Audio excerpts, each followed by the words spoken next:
Good evening, and thank you for taking time to join in today's webinar, put together by Like Minds. This is the first of our webinars for 2021. We ran similar webinars last year, a total of about 11 of them. I think most of them were quite productive. We ran something similar last year on STEAM recruitment at the early part of last 2020. And it was quite productive. So we thought it wise to run something similar this year. There are a lot of people today who are in between jobs, or some are still looking for new opportunities. So today's webinar is basically targeted at those who are exploring new opportunities and want to get on a new role for 2021. So this webinar could not come at a better time. So I want to say thank you so much for taking time to join today's webinar. Just a few housekeeping rules. Try as much as you can to ensure your phones or your laptops is properly muted at all times, except when you are making any form of a comment or it's time for Q&A. We want to make this webinar as practical as possible. It's different from other webinars that you just sit and just listen. Ours is usually very interactive. We want to make it as engaging as possible. So when it's time for Q&A, feel free. It's going to be different because each section, we're going to have Q&A in every section in which we are going to be having it today. So without further ado, I want to welcome on board Greg Grimes, who I have the privilege of working with for a couple of years now. As a matter of fact, I think Greg was instrumental towards getting my current job in my current organization. I think he was very helpful. I found him as very professional.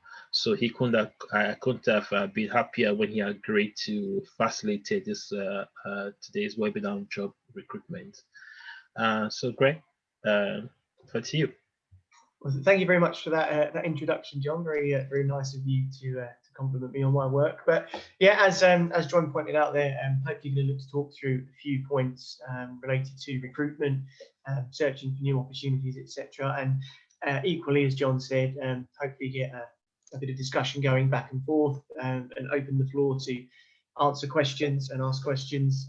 That was something that John had sent me through previously, a similar webinar you guys done.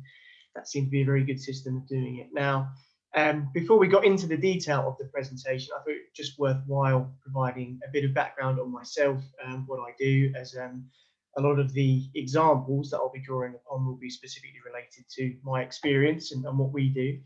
So to get into that initially, so I work with a company called C. James. Now, as you might be able to see from as I'm showing on my screen, we are specifically a corporate and commercial banking recruitment business. So in the main, that means our core focus is on working with banks. I'd say probably 95%, if not more, of the client base we have are banks. We do have a lot of overlap with some asset management and investment businesses as well, but classic corporate banking being the bread and butter of what we do. Now, breaking that down, here are some of the core areas that we cover. I won't go into chapter and verse on all of them, but front office relationship management being anything related to client coverage, so origination, business development, general relationship management, etc.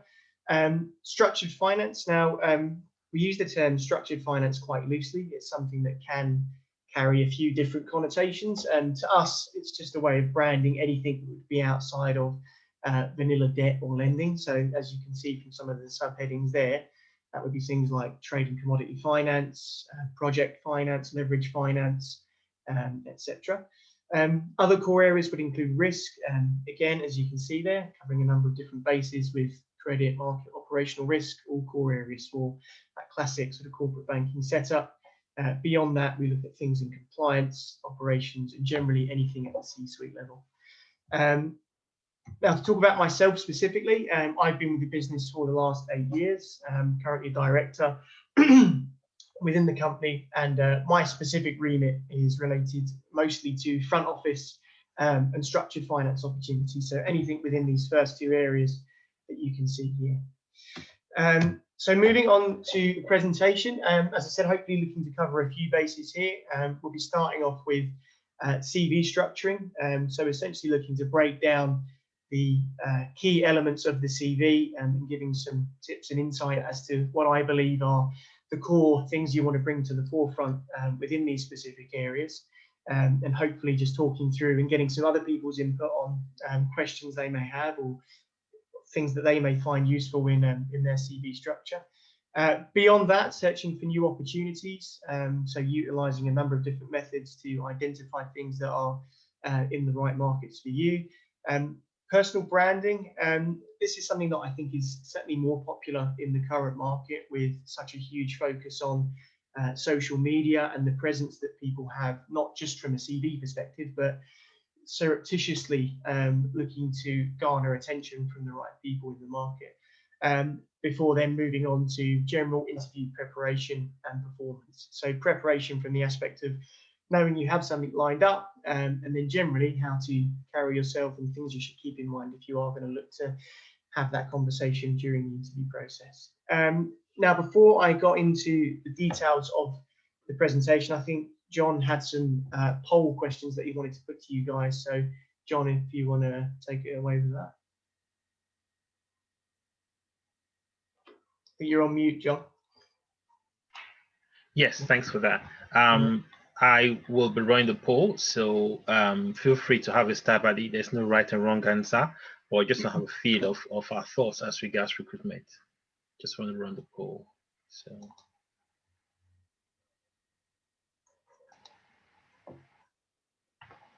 Okay, Shoyi, can you see the screen? Yeah, I can see the poll in front of me. Okay, beautiful. So let's have a stab at it. The very first question, so just 3 questions for the first poll. The first one says, would you dress the same way when preparing for a face-to-face interview and when preparing for a virtual interview?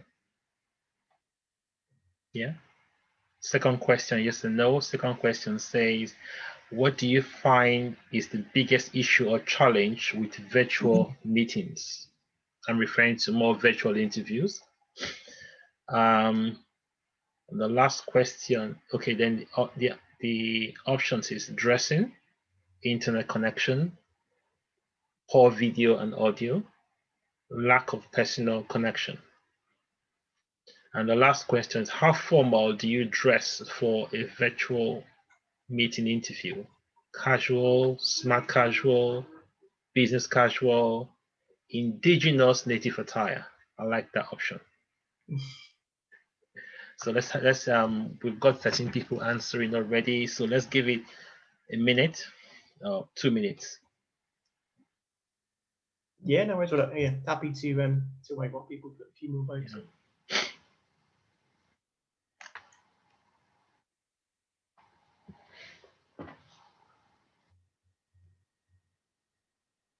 Okay, 23 have answered out of 48 so far. So that's good. Just about halfway mark. 56% have answered so far. So let's see how we can get up to 70 if we can. Okay, and maybe people are dialing on the phone. Maybe they couldn't answer on the phone. Very possible. That could be a challenge. 29. So it's getting on to 31 people. It's increasing to 65. It's gradually getting higher, much better. Thanks for taking time on the poll. Okay. In the next 10 seconds, we should make a stop on the poll.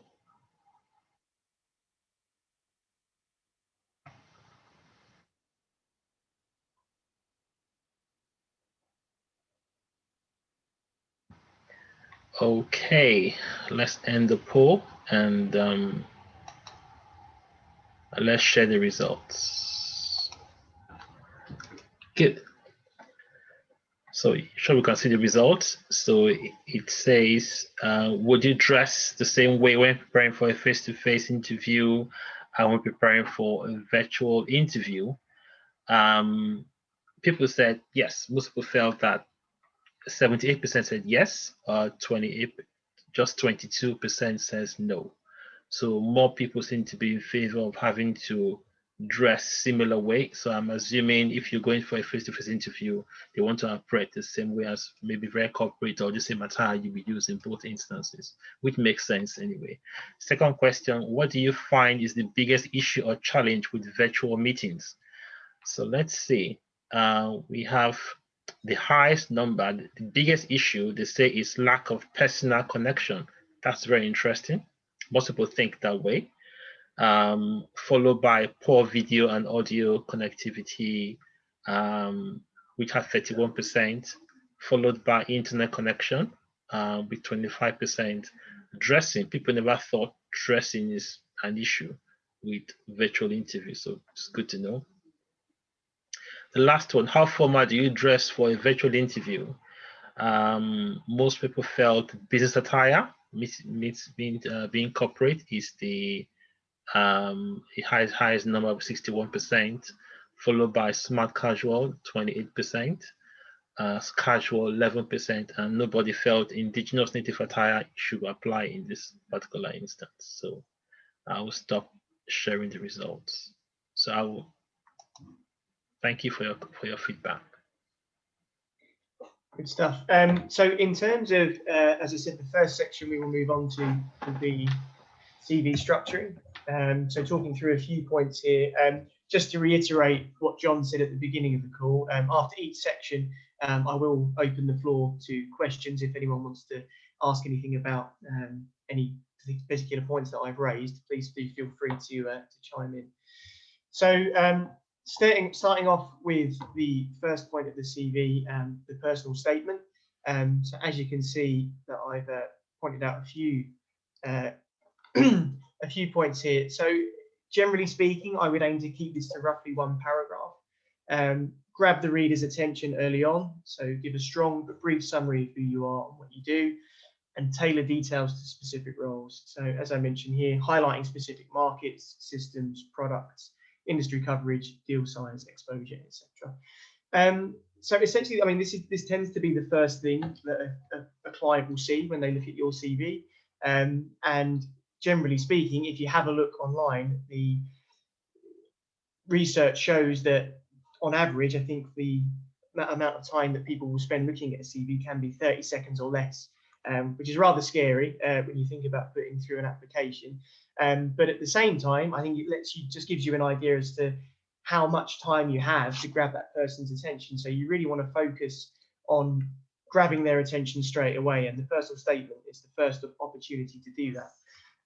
Now, in saying that, if we take a look at the example that I've put together here, I think it does tick the boxes for what I've mentioned. So in terms of giving you a view of who this person is, what they do, and where they've done it.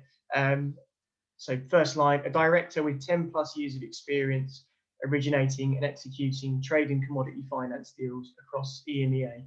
So already in that first sentence, we have the seniority of that person. We have an idea of how long they've been working. We have the market that they work in, so trade and commodity finance. We have a taste for the role that they're doing, so they're originating new business, but executing deals as well. And we also have an insight into the geographic remit they have, so Europe, Middle East, Africa.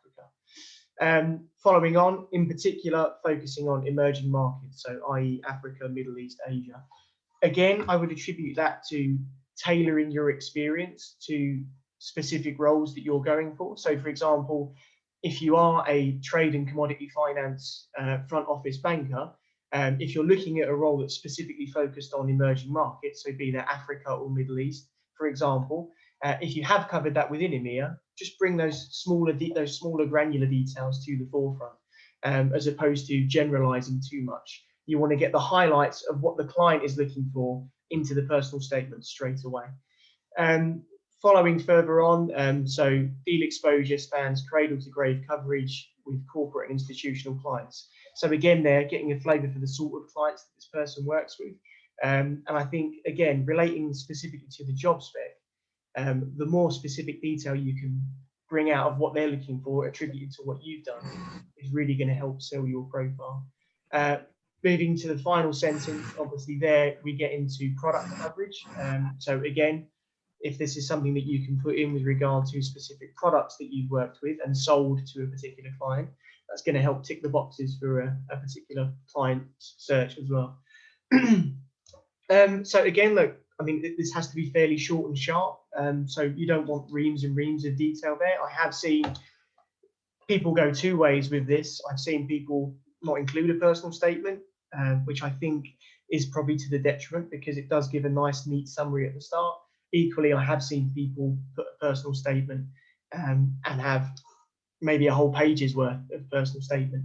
And I think you can get drawn into maybe putting too much detail, but that's what the rest of the CV is for, to get into the detail of what you've done, how you've done it, and where. The personal statement, as I said, should be pretty short and sharp. So does anyone have any questions at this stage on the personal statement? That's all very clear. Thank you. Good stuff. Thank you.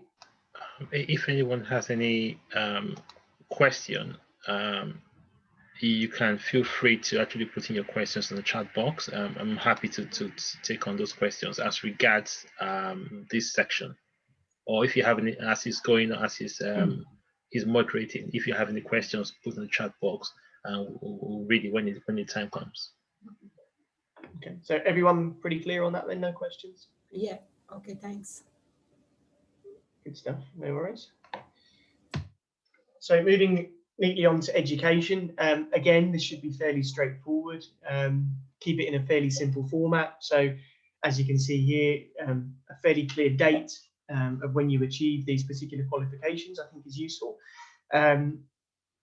Obviously naming the institution where you qualified or gained your qualifications. And then I think also including any levels or degree status that you got. So for example, here we can see this person achieved a 2-1. They have 4 A-star A levels. They achieved a distinction in their masters, etc. I think time and time again, people can sometimes overdo it with the educational details. I think clients typically want to see the core pieces of educational information that are going to be related to your CV. We do get instances sometimes where people list off reams and reams and reams of courses that they might have attended for half a day, or seminars they've been to. And whilst they might be things that these people got quite a lot out of, I don't think it's necessarily going to be something that the client is going to read too much into. And as I said before, with the amount of limited time you have for people to review your profile, you want to make sure that you're getting really to the meat of your experience and your qualifications to really sell yourself. I think beyond that, any further detail can be extracted later in the CV. So yeah, I mean, any questions on that? I mean, it's a fairly simple area, so I wouldn't imagine there's too much to cover off there. But did anyone have any questions to ask? Yeah. Yes, quick question, please, Craig. Sorry to jump in there. Yeah. Do you, if you put the education somewhere else just because your education isn't sort of like last year, as it were, would that be a problem, or does it always have to be there? Do you mean elsewhere on the CV? So putting it at the bottom instead of the top? Is that what you mean? Yeah, because your education, well, I'm just using myself as an example. My education is probably not that, so I'm just wondering if that would. I mean, it doesn't make a huge amount of difference, but at the same time, I think depending on whether it's at the top or the bottom, really doesn't make too many odds, I suppose. I think what's more important is just making sure that the information is clear. So the person that's looking at the CV has a clear story of where you've studied, what you've studied, the grades that you've got, and what that's going to help bring to the table for the role that they're looking to hire you for. I think in terms of the years, it just helps give them a much clearer timeline and tells a clearer story as it follows into your work experience. I wouldn't necessarily say the positioning is make or break, but typically we tend to see that the education at the top, because I suppose chronologically gives that person a background before they get into the experience, just makes a little bit more sense, but not really a yes or no answer, I suppose. No preference on that. I have 1 or 2 questions on the chat box. Ravi is asking, hello, I'm planning on switching my career. How should my personal statement should look like? In terms of if you're looking to switch career, I mean, it's quite a difficult one. Obviously, I think in terms of the work that we do specifically, we're usually given very specific mandates. So an institution will be looking for someone with a particular set of skills. So we don't often come across a lot of instances where we would be able to make a transition that easily. I think, again, the one thing you have to do with a personal statement is really tailor it to what the client is looking for. So if it is that you're changing markets completely, I think you have to then look back at, okay, what skills can I bring that are maybe transferable in what I've done in the past? So, for example, if it's an origination or sales environment, even if you're selling perhaps a different product, still having the experience of speaking to clients and working with that type of environment can be useful. So maybe reference to achievements that you've made in terms of selling targets or something like that. But equally, I think you also then have to rely on demonstrating the passion you have for that industry and why perhaps you feel that you would be someone who could transition well into that environment out of what you already do. But yeah, a very tricky point to do. I would definitely say. So I have a question, please. Yeah, fire away. You're fine. In my own case, I had to do a postgraduate diploma in project management. Okay. And I did this in Canada, right? And apart from that, I've been proud to now been involved in process improvement, talking to stakeholders, collaborating and doing passionate process delivery and writing requirement, more or less like a business analyst. Because an example is whereby currently in Canadian system, they are migrating from the Swift to the ISO 222, which I'm also involved in one of the projects, so tentatively, indirectly. But if you want to incorporate your resume and say, okay, fine, you want to come back to the UK, how can you effectively do this? So do you mean in terms of you have a skill that's maybe related more specifically to the Canadian market? Is that right? Is that what you're saying?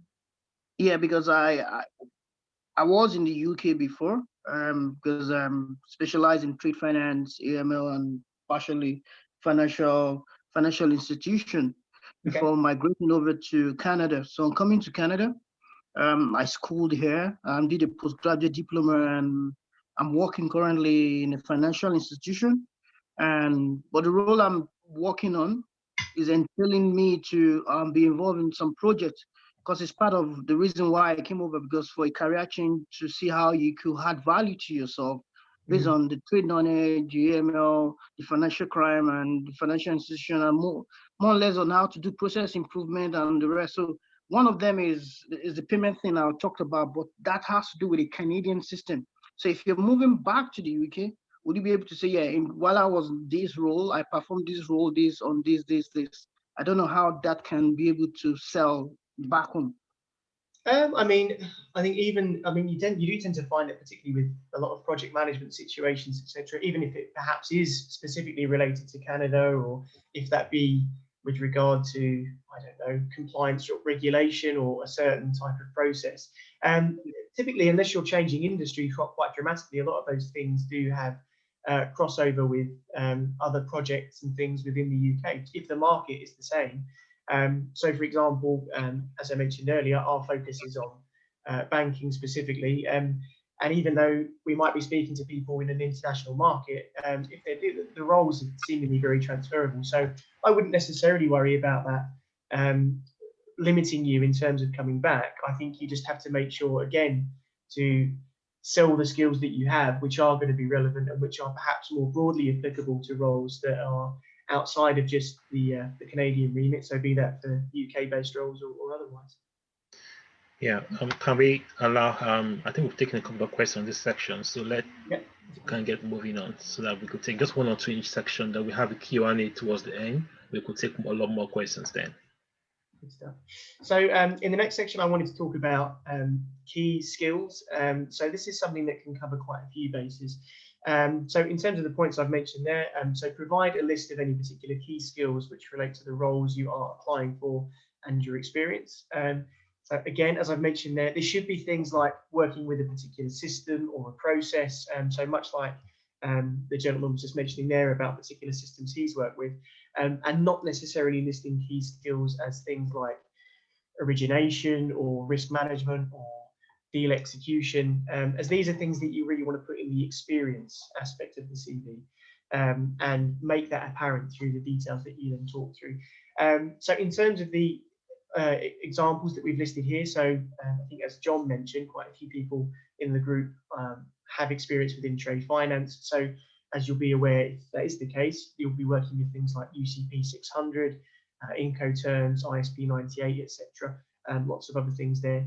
If that's going to be relevant to the particular trade role that you're applying for, just making sure that that you list these things, although it can be something that you would, oh, surely that's assumed because I work in trade finance, just spelling these sometimes obvious things out a lot more clearly, can really help just cover off the key points that you need to get across.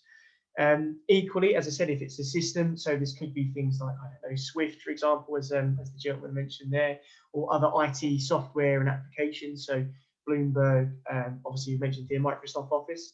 Not a huge point, I think, for Office generally, unless you get into the detail of things that might be more specific. So, for example, in what we do, Excel modeling and things related to that are quite important. So I think any particular detail on things like that might be useful. So any questions on that in terms of the key skills that should be listed or featured?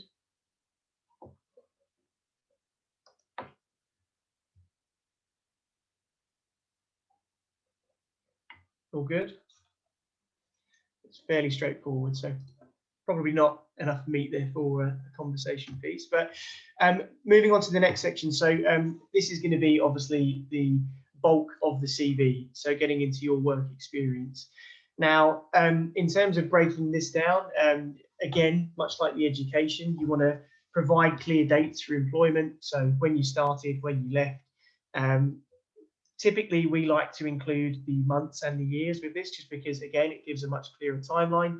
And as I've mentioned there, making sure to plug any gaps if needed. So from time to time, we will come across people who have maybe taken some time out or maybe struggled to find a role. And this could be time ranging from 6 months, a year, a couple of years. The bigger the gap gets, I think the more you should work to plug it and give the client some background on what you were doing in that time. Simply put, because if we put a CV forward and there is a considerable gap, the client will ask us, and then we will in turn have to ask you. So I think just covering that off up front is the best thing to do. If it just meant that you've taken time out searching for roles, there's nothing you can do to get around that. I think you just have to be clear and honest from the start. Equally, where you've worked, pretty straightforward. So when I say where you've worked, not just the institution, but also where you've worked. Again, this could have some particular reference if you're applying for a role where they're perhaps looking for a specific geographic experience. So if you're looking at, if you've moved to the UK, but you're looking to work with an institution that has, I don't know, a Middle Eastern focus, and you've spent a considerable amount of time in the Middle East, making that clear and apparent in the CV is really going to help tick the boxes for them. Equally, looking to provide details on the job title and sector that you work as well. So if you were a director or an analyst, that's fine.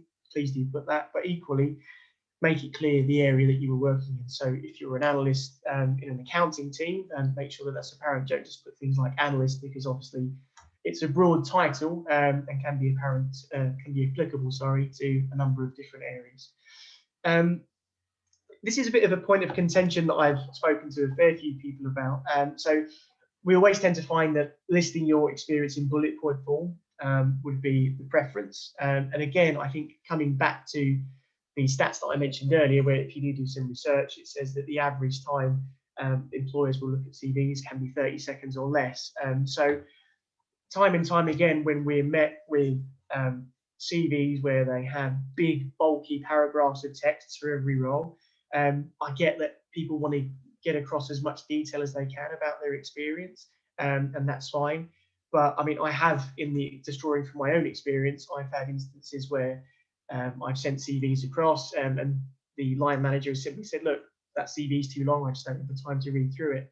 And And there will be one of two things that happens in that situation. Either, like the line manager did to me on that occasion, he will tell you, and you may have to sort of shrink it down a bit. Equally, he might just say, that's too long to read, I'm not going to bother reading it, and he will just move on. And then your opportunity to make a first impression has been lost. So I think keeping the CV concise is very key throughout. And I think just a bullet point form is the best way of doing that. Equally, if you want to include a very short summary at the top of the particular set of experience if needed, I think that's fine. So as we've done here for this particular example CV, just a short summary. So a senior coverage role with responsibility for business development, deal execution, and leading a small front office team. So in that summary, much like the personal statement, we've covered off the main key points of what this person's done. So we know that they're a business developer, so they're originating. We know that they're executing deals, and we know that they've got management experience. In brackets there, we've mentioned how many people they're managing. And again, depending on the opportunity, if it is a management role and you know that there's a team of 3 people to be managed, letting the client know that you've managed teams of 3 or more is going to, again, tick the box for them, because that's what they're looking for, someone that has the ability to hit the ground running in an opportunity, and you want to make sure that you're proving that with the CV. Next point, so as I said, keep the information concise, to the point, and outline relevant specific details throughout. So much like we did in the personal statement, we've named the key aspects of what this person does, what their experience is. Now we want to get into the detail. So elaborating on, as I said, specific key areas. So be that product that this person has worked with, we can get into the detail of the products, be that type, deal sizes. So what's the sort of relevance of the markets they've covered? We can just get a bit of a better look there. Another key point I think is very important with CVs is just adding context. And by context, I think what I've tried to highlight here is with regard to achievements or deal examples. So listing your experience is fine. So things like, I've originated this, I've done this, I've executed deals. If you list your achievements and deal examples, it then adds context. So it shows people that you're saying you've executed these deals, but now you've got examples of the exact deals that you've executed. So it gives them reference points for the size, the structure. And if you're not in a front office role, this doesn't have to obviously be deal related. So this could be things like revolutionizing a new process that's been implemented into what you do on a day-to-day basis, cutting down times on certain efficiencies and things like that. Or as we mentioned here in some of the examples, growing a team from 2 to 4 people, developing a new product offering, or just delivering certain amounts of business. So again, if this is an opportunity where they're looking for you to deliver on something, be that, I don't know, for example, a certain amount of new business per year, if you can say that you've done that in the past, it's just going to give them more comfort and confidence that you are someone who can come on board and deliver that for them as well. So any questions on the experience part of the CV?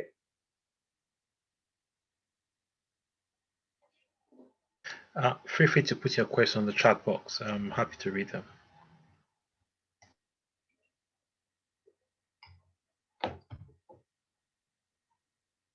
No further questions?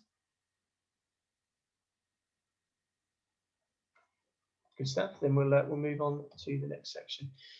So just prior to the next next section, just wanted to cover off on a few tips and insights. So as I mentioned, the key things I think to cover would be keeping it detailed, keeping the detail to the point and concise. Don't ramble too much. Typically speaking, I think people try and say keeping it to one side or 2 sides. I mean, I don't necessarily think there's too much stigma on that. Equally, you don't want to be going on for too many pages. So I think 2 to 3 does tend to be the average that we see. I think that's hopefully enough room to get enough detail for you throughout. I think one of the main points that I would raise is just the second one that I've put there. So tailoring the CV. So every time you're sending your CV for a role, I think you should always take the time out to tailor specific details to the job that you've been sent. So have a read, take some time to read through the job spec, research the company, and if there are aspects of your experience that you can add into the CV that aren't already there, which relate specifically to the opportunity or to the company, that's really going to help your chances probably a lot more than you realize. So as I said, if it's an institution focused on a certain geography or that works with a certain type of product, if that experience isn't heavily detailed in the general CV that you're sending out, make sure that you pump that up as much as you can, because that's really going to help advertise you above other candidates that are in the process. Equally, maintain a clear theme and message throughout. So if you are applying for a role in a certain type of role, you want to make sure that your relevant skills and experience are coming through loudly and clearly in every particular area of the CV. So as we talked through, the personal statement needs to be clear, the key skills need to be relevant, and within the experience, you want to be highlighting the exact parts of your experience that relate to this particular opportunity, not just everything that you've done. Keep the presentation simple. I mean, you'd be amazed at some of the CVs that we do come across with all sorts of crazy colors. I actually had a CV come through before that had, instead of a white background, it was like a maroon or burgundy. Again, I assume that's the person trying to be different. So most people would just find that rather odd. I think so, yeah, look, keep it simple. So typical white background, black text, keep it to a very basic font. So we tend to use Calibri, which is the standard on Word, or Arial, something like that. A lot of people try and tend to use sort of graphs or pie charts as well for their experience. So for example, they'll put, I don't know, Excel skills, and they'll put like 4 out of 5. I think unless you really know what the measurements are behind that grading system, that can be quite a tricky thing. So I think just spelling it out very clearly in the aspects of your experience is probably the better way to go.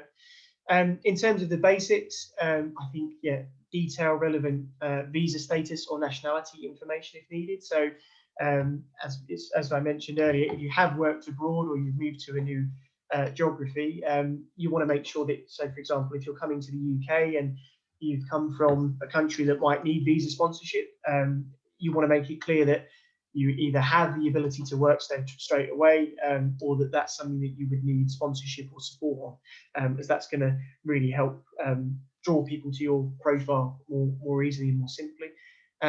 Equally, just contact information. I mean, seems very straightforward and obvious, but I've come across a few CVs on CV databases or applications that I've had where people literally forget to put on email addresses, phone numbers, and sometimes even their name. So I've literally had a CV before where it's been lots of relevant experience and thought this CV looks great, but with no details and no name, I can't even get in touch with that person. So it's a bit of a tease on all fronts. Another point to raise is that, so in terms of how headhunters or recruiters will find CVs, we will basically look for keywords. So there's a system that's used called Boolean Searching. Now, Boolean Searching is basically a way of searching for keywords within a document or a web page.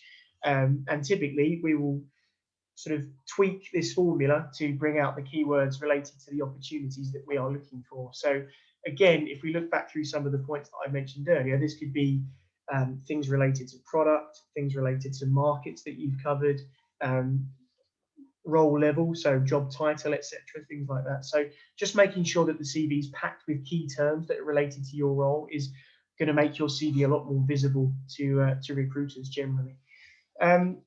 So before we move on to the next section, I think John had a poll that he wanted to send in, but equally, if anyone had any further questions on CVs generally or any tips and insight on that, then happy to field those as well. Yeah, just want to run a second poll, just to have a flavor of thoughts. So just give me a minute to get the second poll. Right, I've launched the second poll.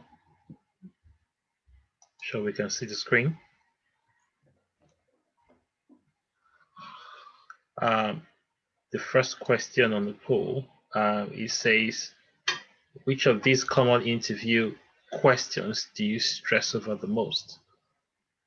Why do you want to work here? why are you leaving your current job? What are your salary requirements? What's your greatest weakness? Doesn't apply. I never stress over interview questions. Thumbs up to that person. Second question is, which of the job platform do you think is best for corporate or financial industry jobs? Total Jobs, Indeed, LinkedIn, Reed, or eFinancials? So far we have 34%. So let's see how we can get them with more people. Just give it 30 more seconds, just 2 questions, so we should do that quickly. Okay.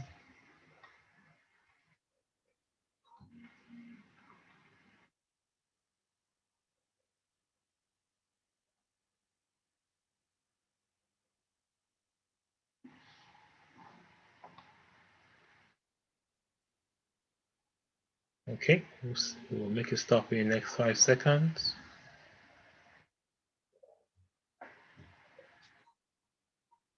About 60% already voted, so I'm going to end the poll.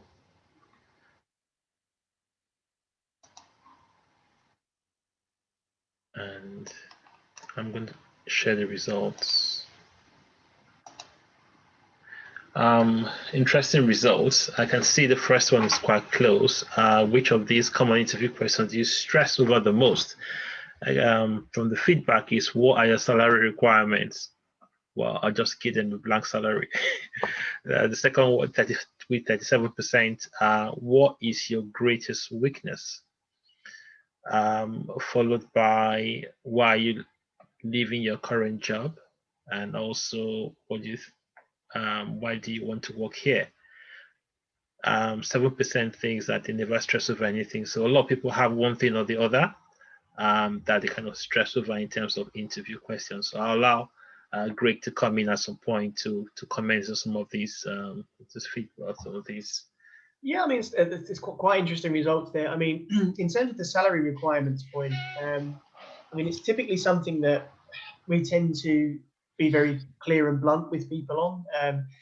We will always typically get a salary range from any clients that we work with, and we'll be very upfront with clients or with candidates that we work with on what the requirements are. So I'll always tend to prep people for that conversation. Now, I suppose it does vary from situation to situation, but typically I would just say, look, remind the client that they know what you're earning, or remind them what you're earning, and then just say, look, I'm happy with the range in place. Obviously looking to improve upon my situation, and hope that we can look to do that as things progress.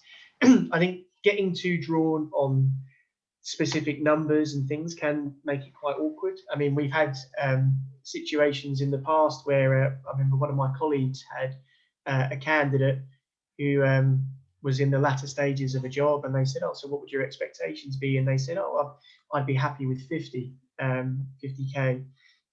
They then came back to us and said, I'm actually looking for 60. I just thought I'd say that because it would make me look a bit better and not too aggressive. But once you've said that, it sort of doesn't really give us any room to negotiate or maneuver. So I think you do have to be quite clever with the salary question, but equally be very clear and open with what you're looking for, what you're currently earning. And I think just leave it fairly open-ended until you get to the point that they want to make you an offer. Just say, look, I know the budget, and I'm happy with that, and keen to see where things go. Aside from that, I think other questions like what your greatest weaknesses, etc., can be quite tricky. But again, I think you can sort of tweak and relate those to the interviews and roles at hand as well. Okay. And second question, in terms of platform, it seemed to be that LinkedIn seemed to be topping on the list in terms of platform to seek for job opportunities. Yeah, I mean, LinkedIn, I think over the last few years, I mean, only in the last couple of years has it been a job board platform. So it's interesting that people have jumped to that one straight away. I mean, we typically tend to use eFinancial Careers, City Jobs, and LinkedIn as our main exposure for job boards. I think the downside of LinkedIn is that because it is such a broad platform, it's literally open to people from all sorts of backgrounds. So from the recruiter side, we do get a lot of applications from people who are not necessarily as relevant. I think if you look at somewhere like eFinancial Careers, that's so heavily focused on a certain group of markets, so finance, accounting, etc., things like that. So I think if you are in that particular market and in finance and banking, I think because eFinancial is so much more geared specifically just to those markets, it might be a bit of a more focused hunting ground. Whereas LinkedIn, I think there's just such a vast, broad range of markets, it can be a little bit more difficult. Okay. Good stuff. So moving on to the next section, just want to talk about searching for new opportunities, and I suppose that curtails nicely from John's insight onto to job boards, as that would be one of the main areas. So on the discussion of job boards, again, as I was sort of alluding to just there, I think the key thing is to make sure you identify the right ones for you. So there are lots and lots and lots of job boards out there that all do very different things. So as I mentioned with eFinancial Careers, as you can see there from the screen grab that I've taken, finance, banking, accounting and technology. So very clear and concise there. If you're looking for a job that's outside of those areas, this isn't going to be the right job board for you. I think if you are looking for new opportunities or actively looking, it's definitely worth taking some time to do some research. So just hop on Google. There'll be plenty of options there for you to revise, and all of them, no doubt, with the summary of what they do. Again, leading on to my next point, sort of in relation to that, I think it's worth taking the time to fully register with these sites. So if you do find one that is specifically geared towards what you're looking for, don't just upload a CV with no particular detail. I think a lot of the time there's a lot of code and different bits and pieces that go into making sure these websites can really get the information to you for the things that you're looking for, because ultimately they're looking to keep that keep feeding you with relevant things so you keep coming back and visiting them. So when you do register, so make sure you put in a full profile, let them know any particular details they might need. So industry you work in, level of role that you're looking for, how many years of experience, etc. It's easy to ignore all these things and just put a CV on, but you're limiting your chances of finding something quite dramatically by doing that. Equally, a lot of these pages will have a new job alerts function. Basically, that does exactly what it says on the tin. So when a new job comes in that is in the particular area that you've highlighted you're looking for, you'll get an email, a text, or whatever format the particular board uses. And again, that's going to keep just lots of feed coming into you of the right things, hopefully, because let's be honest, when a new job comes to the market, partly it's about having the right skills, but it can be a bit of a fastest finger first activity. So making sure you're aware of the role straight away and getting a profile across as soon as possible is also very key. Again, so utilizing a number of relevant boards, I think that's quite important. A lot of people tend to just sort of stick with one thing that they're happy with. So for example, if it's eFinancial, there are lots and lots of roles out there and lots of recruitment agencies all utilizing different boards. So a few of the ones we mentioned there, for example, City Jobs, LinkedIn, Reed. If these things are related to your area, make sure that you're signing up with a number of them, because it's just going to give you more and more options. And I think at the moment that's quite key with the effect that COVID has had on the market generally. I think it has been a little quieter, and businesses are a little bit more tentative about what they put into the market recruitment wise. So just spreading the net fairly wide and giving yourself more options is going to be very useful to you. Make sure you've uploaded a recent CV. Again, seems something that's quite obvious. Time and time again, I've come across CVs where I've rung someone and said, "Oh, your CV looks very good. According to this, I can see you're working with this institution." They'll then say, "Oh no, left there a couple of years ago." And obviously, at that point, the CV then completely changes. So just making sure that your CV is up to date with relevant information, so people are aware of what you're currently doing, is going to make it as attractive as possible. Any questions on the back of the job board subject?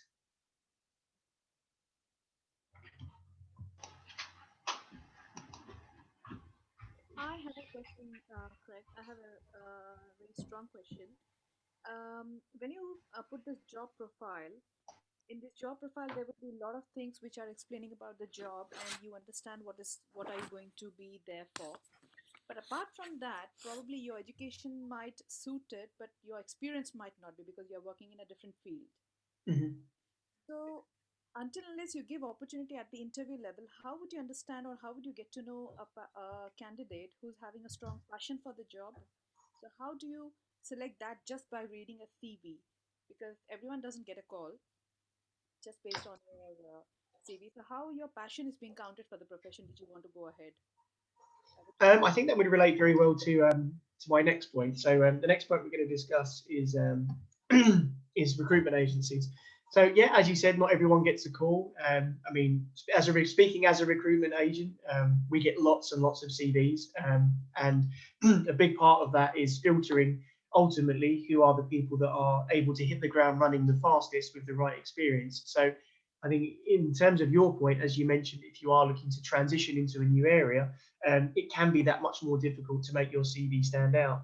I think at that stage, you really have to take it upon yourself to um, not wait around for your CV to get noticed and ensure that you're reaching out yourself. So my advice would be to speak to, if so, for example, if you do come across a role that you're interested in on a job board or on LinkedIn or something like that, I would literally pick up the phone to whoever has advertised that role and try to speak to them directly, because they're not necessarily going to get to see your CV, but you're speaking to that person right there, and you've got the opportunity to verbally demonstrate not just why you're relevant for the role, but the personality and the sort of energy that you can bring to that position, which ultimately, I suppose, gets around the aspect of not having the experience. I won't say it won't. I won't say it will make it any easier. I think it can still be very, very difficult to transition from one area to another. But the moment you can get that verbal dialogue going, it perhaps counteracts the aspect of lack of experience a little bit more than just waiting for a response on the CV. Right. I think that answers my question. Thank you very much. Yeah, that gives me confidence. No problem. Anybody else? No? Okay. So, as I said, moving on to recruitment agencies. So this is a screen grab of our recruitment agency, C. James. So much like I said with the job board situation, again, it's about identifying the right ones for you. So the reason I put this screen grab up is partly for some shameless marketing, but also it's very clear what we do. We are a corporate and commercial banking specialist recruiter. So if we're getting someone come in who is looking for something not in that market, we're probably not the right institution or agency to help support that person. So I would take some time to really do some research. So again, jump on Google, type in recruitment agencies in the relevant markets that you're looking for, and just get a list together of which ones seemingly look professional, have a good solid feed of jobs coming through, and that are working bang in the market that you're looking for. As you'll see, I put in brackets utilise job boards there. So sort of on the topic that I was discussing just there, if you are seeing ads on job boards for relevant opportunities, again, just make a note of which agency that is that's advertising. Obviously, that gives you a key indicator that that agency is doing the right sort of recruitment and is going to have things that will appeal to you. And much as I mentioned just there, give them a call. Obviously, you can send across an application, but as I said earlier, you are going to be one of many, many people doing this. If you do feel that there's a role that you've seen and you have the right skills, you will automatically jump the queue of people that have put in an application just by picking up the phone and trying to speak to me or the agent that you've applied with, because it gives you a direct route into that person and an opportunity to really sell yourself straight away. So I would definitely recommend just getting on the phone and making a note just of not just of the company, but as I said, the specific agent as well, because the chances are, if that person is advertising one particular role that you're interested in, they will have other things, and you can keep in touch with them, and they can pass on relevant things that they see. Again, don't put all your eggs in one basket. Give yourself plenty of options. So much as I may sell myself as being the greatest corporate and commercial banking specialist recruiter in the market, and there will be lots and lots of them to speak to. So make sure that you're not just focused on one particular agent or one particular company bringing things to your attention. Go out there and speak to as many relevant recruitment agencies, because they're going to be bringing lots of different things to your attention, because we all get different viewpoints of the market. So, for example, some things that I work on, other agents in my particular area might not work on as well, and that works vice versa. We may not see things that other people are working on. So, keeping the net wide is very key there. Following any relevant social media pages for alerts on new roles. So, as I mentioned earlier, LinkedIn, I think, is such a huge tool when it comes to recruitment generally, not just for agencies like myself, but for businesses.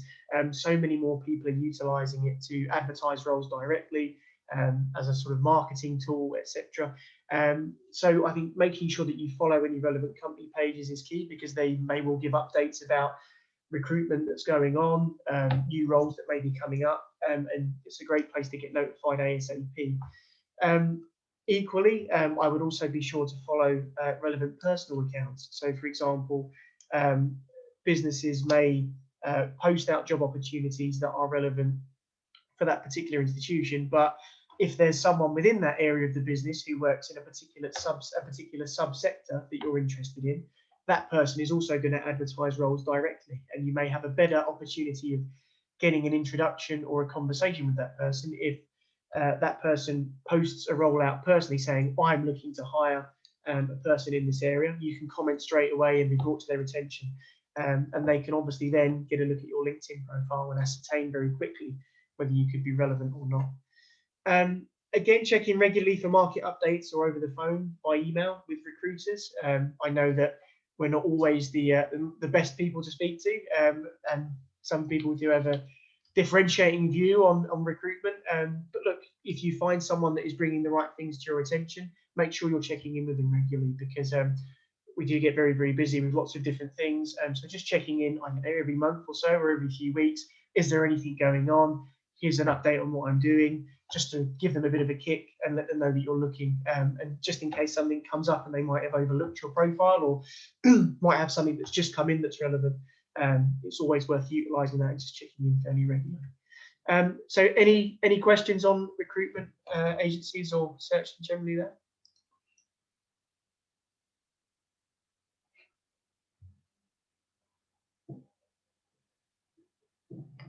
No. There's a question on the chat box which I'm going to read. It says, is it mandatory to tell the recruiter your current salary? Yes and no. I mean, typically when we send a candidate for a role, the client will always ask us what the person's earning, for no more sinister reason than it gives them a complete view of that person. So if they do progress to look at offering that person at a later stage, they have a complete view of where they would need to offer, essentially. Obviously, there's no legal obligation to reveal your salary. However, I think from experience, if we are sending 5 people for a role, for example, and 4 of those people have revealed their salary and 1 person hasn't, it automatically puts that person in a bit of a questionable position. So, okay, why is this person not willing to reveal these details? Is there something that they've got to hide? I mean, that may not be the case, but it's always just going to start this negative questioning on the part of the client, which I think is something you really want to just try and avoid. You want to make sure that you're being very open and honest from the start. On the same issue of salary, someone asked you, said, does employee check previous salaries? And also another person, Julie, is asking, can employers verify your current salary? So one of them, can they check your previous salary? Then can they verify it as well? I mean, the only way they can really check is by verbally asking for the salary directly from the person during the interview process, or they can ask the agent that they're working with to ask.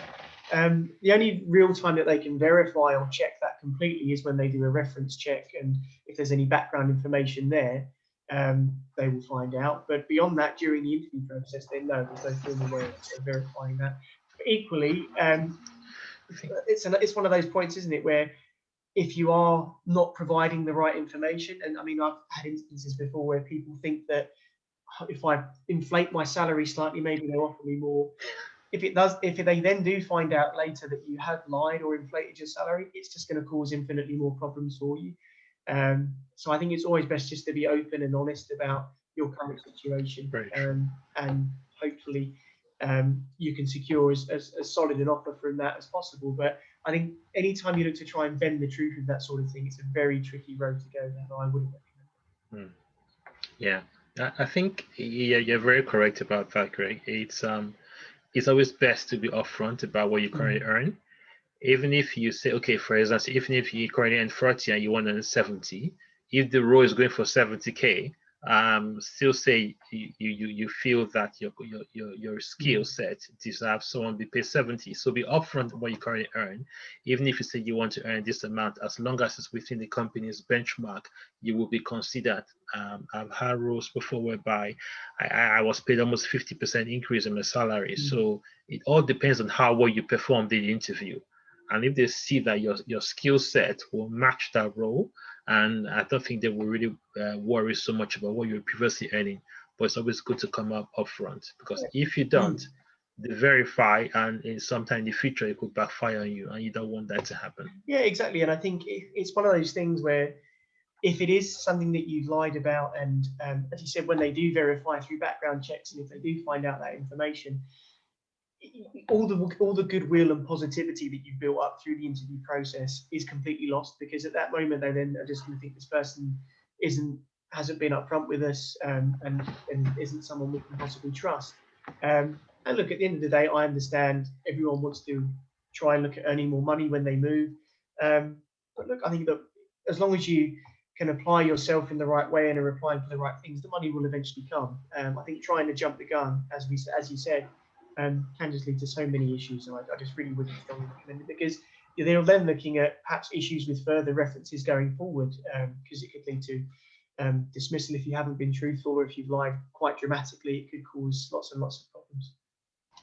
Yeah, just to add again, some companies sometimes will request a copy of your payslip, because I know that one of my previous roles, at the point of being offered the role, told them what I currently earn, and what they did was that they asked for my payslip. Yeah, just to reconfirm that.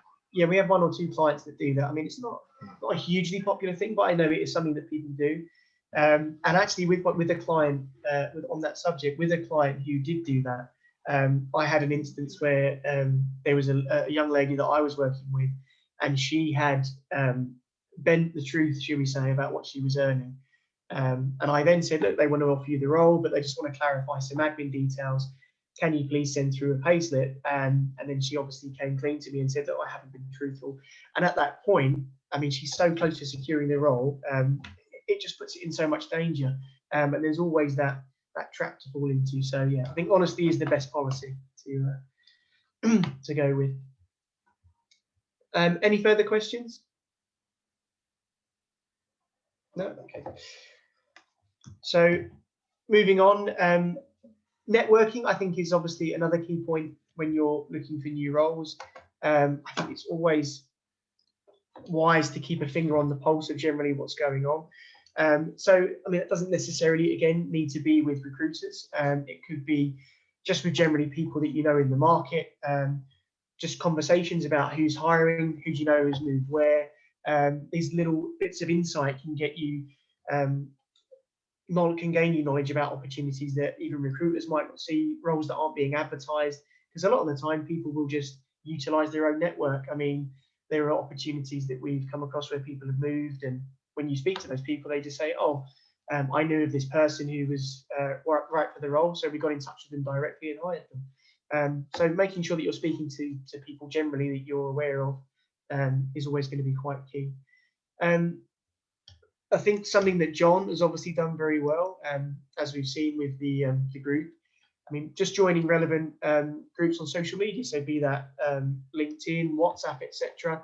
I mean, John and the rest of the group obviously share quite a lot of opportunities in the WhatsApp group, and I think that's such a nice thing. There's obviously a degree of community there. There's a relevance to the roles that come into the group are always typically very similar in terms of background and area. So that's another great resource that people have where they know that the right opportunities are going to be sent in. So I think, again, taking some time to research where these groups might be, or as John did, develop your own group and reach out to people in the network and say, look, we're keen to look at other things. If you hear of anything, just ping it into the group and we can discuss that. I think that's a very great idea that John had to do so. Equally, I think keeping on top of media stories. I mean, you do tend to see a lot of doom and gloom media stories at the moment with COVID. But generally speaking, when a business does look to hire or has hires planned, it's a bit of good news, shows some growth for the company, and they will look to promote that. So again, following the relevant companies you're interested in on LinkedIn, Facebook, Instagram, Twitter, whatever it is, just to keep the finger on the pulse of what these companies are looking to do and when they might be looking to do it, so you're ready and able to get in touch straight away. Any questions on that front?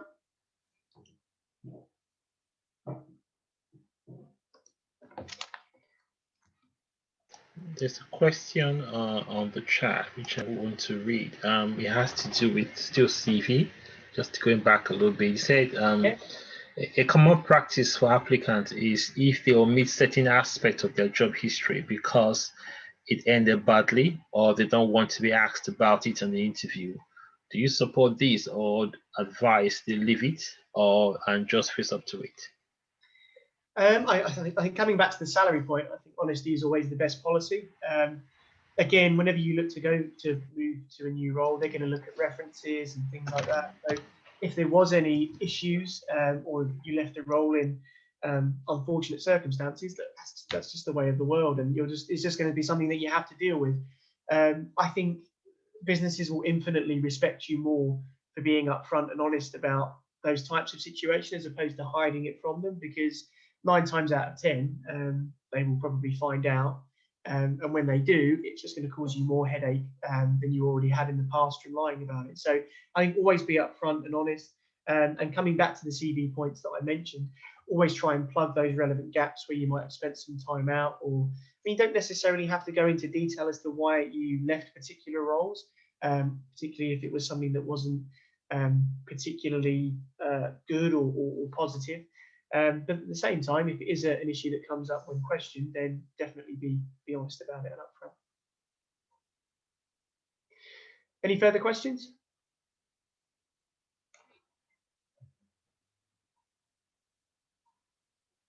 Good stuff. So moving on to the next section, I wanted to talk about personal branding. So again, a couple of the points that I've mentioned during the presentation have been around social media. So I think that social media as a tool for someone who's looking for a new role is such a big thing. I think it's something that you have to put a decent amount of attention into in terms of what you're putting out there with regard to your internet footprint, as it were. Now, obviously can't speak for everyone in the group, but particularly for myself, the biggest platform and most relevant platform for the industry that we work in is LinkedIn. Now, I think one of the nice things about LinkedIn is that it almost gives you the opportunity to put a 24-hour CV out to the world. Now, you don't necessarily have to go into as much chapter and verse detail as you would in a CV, but just giving those highlight information details, as we talked about before, to give people a clear idea of what you do and who you are is very key. I mean, and particularly coming from myself being a headhunter, it's an area, it's a website that we utilize so much in terms of searching for people. So giving you that constant visibility, you want to make sure that you're putting your best foot forward with regard to what you've got on there. So in terms of a few of the points, so I think, yeah, having a strong LinkedIn profile, some of the things that I would include in that would be a professional photo. I know some people aren't necessarily keen on putting photos on LinkedIn, but I do think if it's done correctly and in the right way, it is something that carries a lot of weight, and a picture speaks 1,000 words, as some people say. I think if you can make sure that the picture's professional and you've obviously put effort into ensuring that it's of the right temperament, shall we say, for the website, then I think that's something that can really help your case when looking to go for a role, particularly if it's something where you are going to be client facing, etc. They want to see that this is the way this person carries themselves. Education and qualification information, much like I mentioned in the CV, I think make sure that that's clear, particularly if it's something that's going to be strongly relatable to your skills and experience. So, for example, if you're looking at accountancy roles, ensuring that you've detailed that you've got an ACA or a CIMA, CCA qualification, that's all going to be very useful. Again, naming the relevant institutions that you've been to, the grades that you've got, is just going to help give them a clearer picture.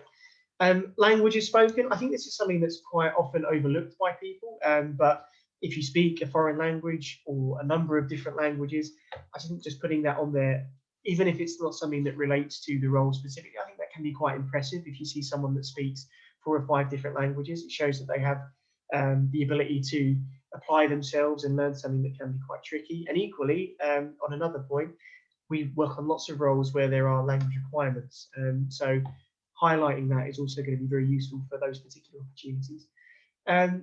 Much like the CV, I think a clear personal statement is key. So at the top of the LinkedIn profile, you have the opportunity to put an overview. So again, I think just giving an introduction to who you are and what you do, and making sure that's very concise and to the point is going to be useful. So as I said, drawing on our example before, the level of seniority you have, the years of experience you have, the market that you operate in, and any other key points like that. Recommendations. I mean, recommendations are, I think, a very useful tool on LinkedIn, particularly for people that are looking to sell themselves.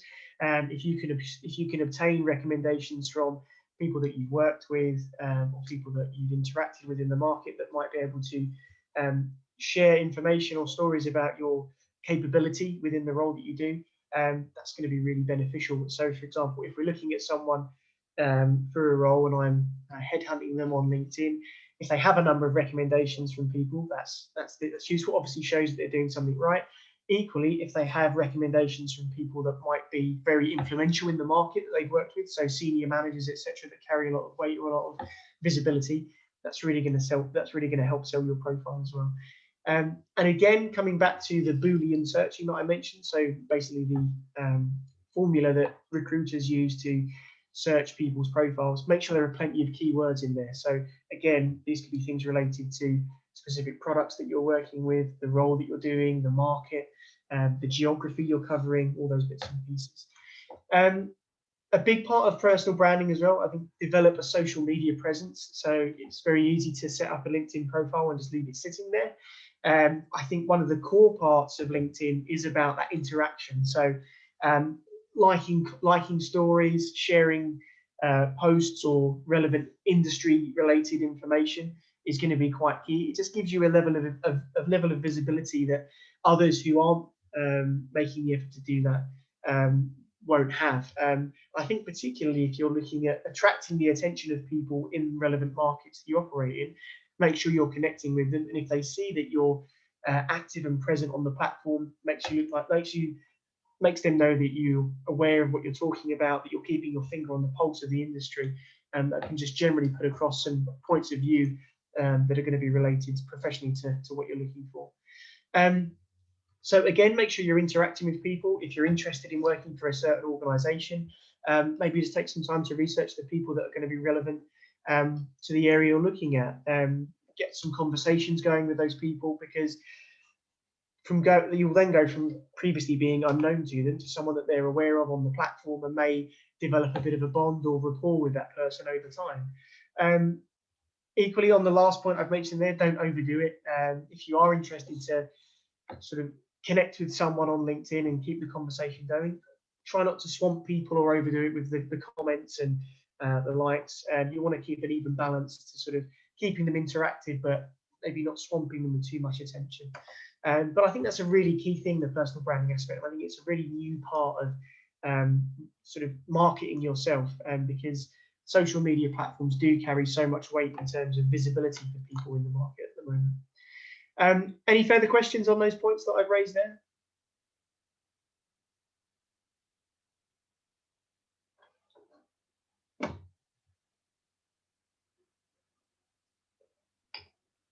No? Good stuff. And we'll move on to the next section. So lastly, wanted to talk about interview preparation and performance. So just some key things here to cover off when you're getting ready for an interview or when you're heading in. So, I mean, it may sound very straightforward and obvious, but once you've got an interview in place, I would just take time to re-review the job spec.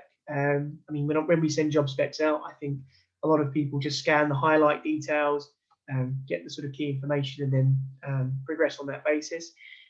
Just taking time to read through it slowly and making sure you absorb all of the information in there. There may be key things that you might have overlooked initially. So be this working with particular systems or goals that they're looking to achieve from hiring this person, because once you've got all that information understood, it then gives you a much better opportunity to sell your skills related to what they put in there. Sometimes job specs can be quite generic, so this won't be the case for all of them, but if there are any gems of information in there, just make sure that you're getting out as much as possible you can from them. Get as much detail and insight as possible from your recruiter. So yeah, if you are working with someone like myself, I think one of the things I always tend to try and do is just pass on as much information as I can to candidates. I do tend to get a fair few compliments about, for example, the emails that I will send to people in preparation for an interview. I will go into quite a lot of detail about whatever I know about the interviewer, whatever they told me about the role. So often recruiters will be given a brief on what the institution's looking for, and this may be things that are outside of the job spec. As I said, the job spec can be quite generic, so sometimes we will verbally be given a lot more of the specific detail. So just ensure that you're speaking to the recruiter about those specific details. Really get as much as you can out of them. What relationship they have with the line managers, sort of not just looking at their backgrounds in terms of who you're speaking to, but what are they like? What's their personality like? What do they like to talk to? Do they have any experience of how this person generally interviews? Is it going to be very detailed? Is it going to be just a light-hearted conversation? Just so you're as prepared as you can be for walking into that particular conversation. Do thorough homework on the company and your interviewers ahead of the meeting. This also sounds like something that's fairly obvious. Time and time again, I mean, I've had a few, not many, thankfully. I have had a couple of instances where, for example, I had one chap interviewing, and he said, the manager that was interviewing him said to me, I asked him what he knew of the business, and he said, not a lot really. Can you tell me a bit more about what you do? I mean, at that point, he's really shot himself in the foot in that he has not really demonstrated any interest in the company that he's hoping to work for, and just shows a sort of lack of effort. So just before you are heading into an interview, just make sure you've done as much research as you can on the company. So obviously just basically what they do. But aside from that, I suppose any other aspects in terms of their ethos, any messages they put out there in terms of the way they like to do things, any relevant news stories about things that they may have done recently, particularly if it's related to the role or area that you're interviewing for. So for example, if it's a role covered in a particular sales area, if they've just released figures for a record sales month, or if it's somewhere where they might have purchased a new portfolio that they're working on, just so you can demonstrate that you're aware and actually interested in the business and what they do. Equally, you should be extending that effort to reviewing profiles of the people that you're meeting, so you've got a better understanding of their background and can demonstrate some interest there. And also, it also gives you an insight as to what sort of questions they might ask you, as to how experienced they are in the market that you're in the market that they've done, and may have may give you some clear steer on the sort of questions they might want to get under the skin of. Another obvious thing, make sure you're fully familiar with your CV. Now, as we talked about earlier, I always think that you should be tailoring the CV as much as possible to every individual opportunity. Generally speaking, people will have a standard or general CV that they might send out. But if you have tailored it with specific detail, highlighting relevant deal examples, relevant achievements, just make sure that you recall the tailoring that you've done so that you can highlight that during the conversation and get the key points across. Which leads me neatly on to my last point there. Have an idea of the key points you want to get across and relevant achievements you want to highlight in advance. So again, coming back to the CV that we sort of went through at the start, if it is an opportunity where they're looking for sales skills, or if it's something where they're looking for someone who's worked on a certain size of deal or a type of product, just make sure that you're ready to get that across in your CV and break down where you've done these things, how you did them, and back that up with relevant examples along the way. So, as I said, if it is an opportunity where you're talking about deals you might have done, get into the detail of those deals. How big were they? What were the products you worked with? What were the markets that you covered? What were the type of client? And just get some frequency there. And also, I think a bit of diversity. If it's an opportunity where they're looking for someone who's covered, I don't know, projects with a number of different types of software, just get out that you've worked on a range of different products, name the software that you've worked with, and equally on a deal basis, make sure that you're giving them some diversity there. If you're working on, if you're interviewing for an opportunity where there's a role when they're looking for people covering deals between 10 to 100 million, don't just focus on, I've done lots of deals at this level. Give them a bit of a range to show that there's some diversity there in your background as well. Any questions on that front with regard to interview prep?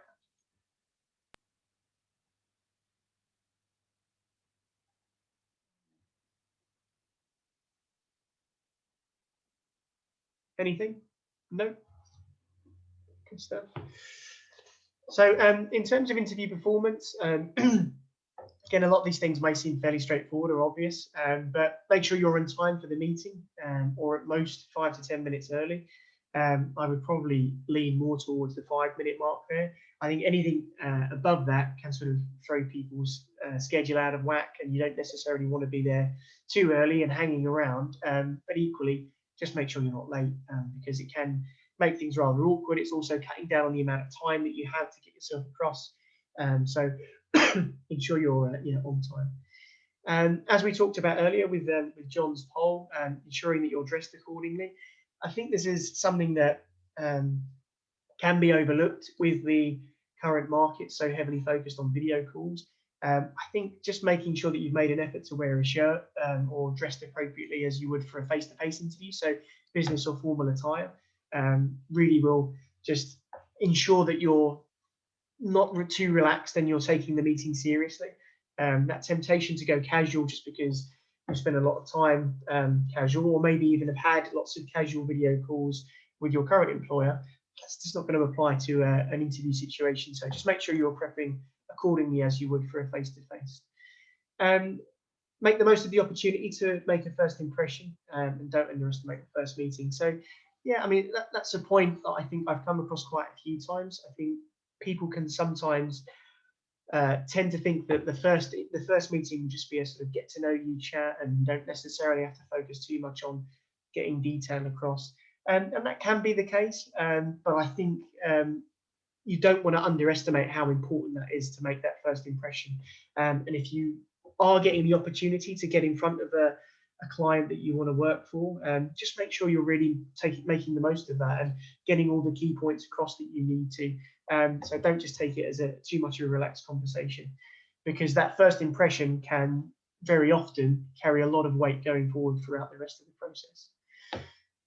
Get the key points of your experience across that relate to the role, and provide context / examples throughout to back this up, showing how and why you can add value. So as we talked about before, really drill down on the key aspects of what they're looking for and what you can do, and just bring those two together.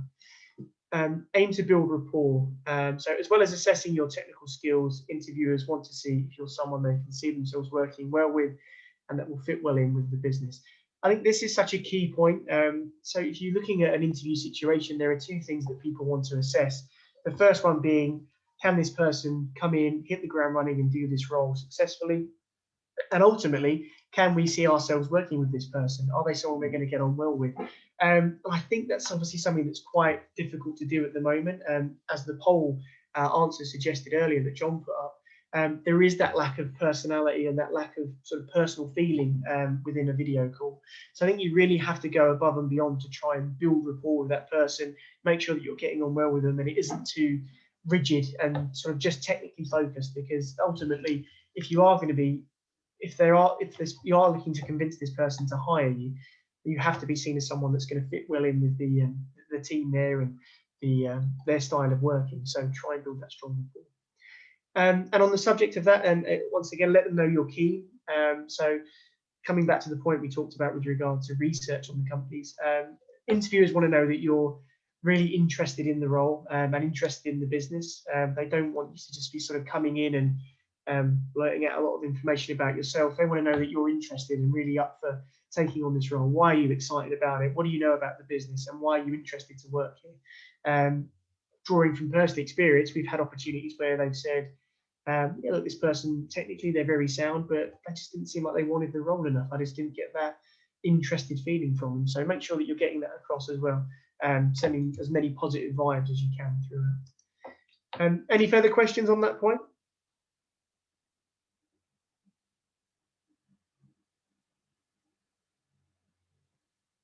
No?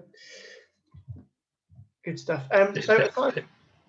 There's a question, but it's not really on the actual recruitment, but it's more on, yeah. Let me just read the question. So it says, I think it has to be interview and apply for roles. It says the importance of a cover letter. You see some roles whereby it says it's optional, CV is compulsory, but more of like, do you have to put the cover letter? That's more of the question. I think the cover letter is a bit of a double-edged sword. I think, as you said, some places do say that it's needed and they will ask for it. I think if it's not, I would try and keep the detail in the bulk of the CV. I think when you look at adding a cover letter as well, sometimes these are things that can be a whole A4 page. And again, I think you want to try and just attract people's attention as quickly as possible.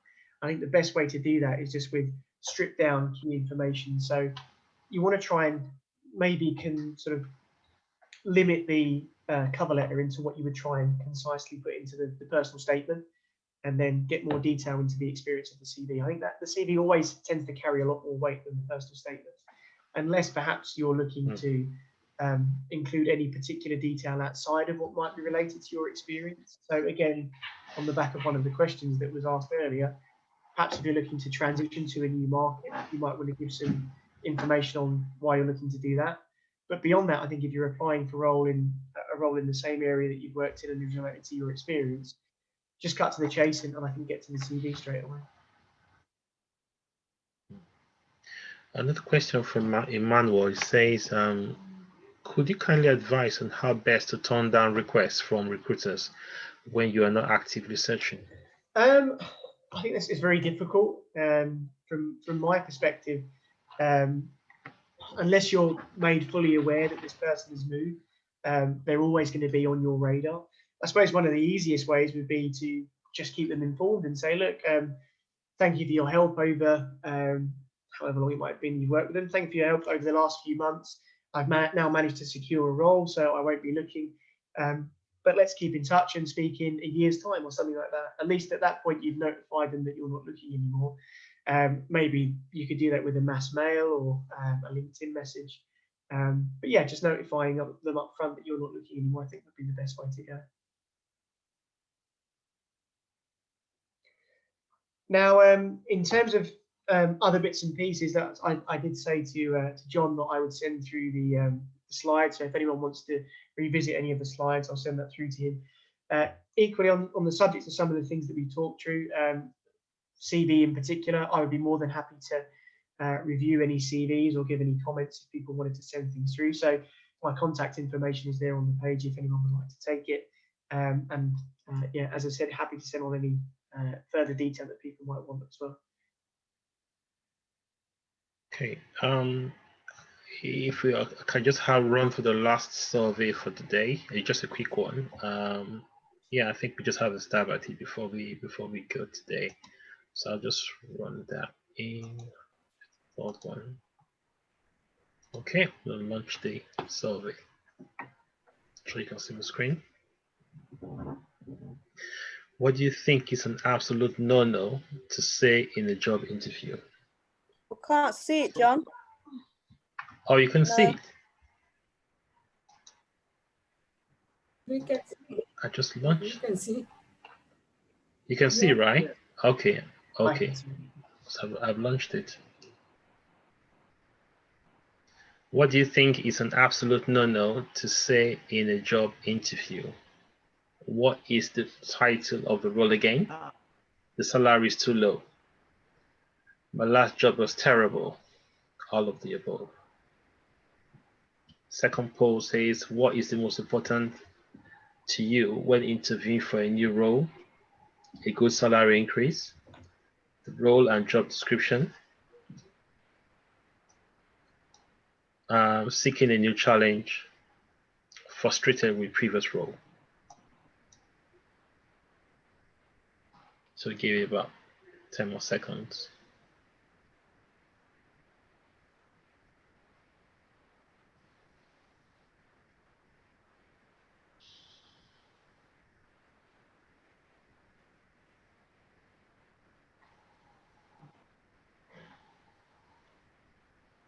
Okay, I think I'll end the poll and share the results. I'll share the results.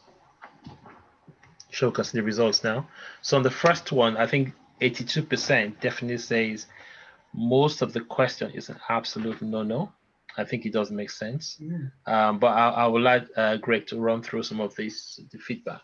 Are you okay with that? Yeah, I mean, I think raising any of those in an interview is always going to be rather awkward. I definitely go with all of the above. And I think for certain questions, I mean, if the salary is too low, I mean, that's something you should be covering off fairly early on, as opposed to in the interview. But yeah, I think I would definitely will be a no for me. Yeah. In terms of the second one, so what's the most important to you when you're interviewing for a new role and job description? Yeah, I mean, look, I think from speaking to people, everyone always has different motivations for looking at roles, be that looking to raise their profile in terms of seniority, looking to get a salary increase. But I think in terms of the feedback there, the role itself and the sort of remit and what it can actually bring to that person always tends to be the key focus for most people. They want to make sure that they're getting up to do something that they enjoy on a day-to-day basis, and obviously a good salary increase and other things is also a big positive on top of that. But you know, generally speaking, from my experience, the role always tends to be the core focus for people. Okay, so just stop sharing the results. Someone is asking, just the last question I think we could go for today is it's from Samuel. He says, I have a question for Greg. I have experience in a different market, i.e. Nigeria. How do I stay relevant for roles in the UK market with particular focus on compliance? With a particular focus on compliance. I mean, compliance is a very, over the last few years has maybe calmed down a little bit, but has always been a very hot market in the UK. I think one of the things would be to just keep on top of relevant UK legislation and regulatory points. Obviously, if they're not perhaps as applicable in the market that you're working in, just ensuring that you're very well versed and aware of them, taking any particular courses that you can to stick on top of that, and make sure you're aware of any changes in relevant legislation, etc. is quite key.